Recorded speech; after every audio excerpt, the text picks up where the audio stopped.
God moves from where we expect God to where we don't expect God. And it's not just here in Jesus that we see it. We also saw it in the Old Testament. If you remember, the Israelites, they discovered that reality as well, didn't they? If you remember, as they wandered through the desert and there was no water, what did God do? God shows up and he brings water out of a rock, of all things. And when there's no food, what happens? Food starts falling from heaven. This manna falls from heaven, the last place that you would expect to find God, the last place you would expect to find food. God often goes to the places we don't expect God to be, and to the places that we also ourselves don't like to go.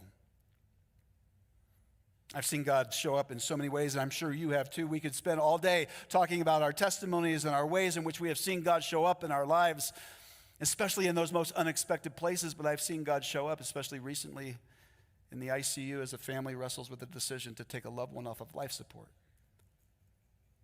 A place that we don't want to go, but a place that God shows up. I've seen God show up in a counselor's office in the midst of my own pain or my own questions or my own unresolved conflicts. I've seen God show up in the impoverished in the mountains of Haiti and in the homeless on the streets of the Vatican City in Italy. I've seen God show up in my nightmares, both the ones that have been dreamed and the ones that are realized.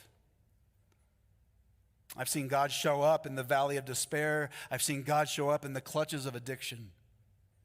I've seen God show up in the midst of disagreements and division and in the midst of those challenging conversations that none of us like to have. But I've seen God show up there because that's who God is. Always crossing the line into the places that make us uncomfortable. Crossing the boundary into the places where we do not want to go.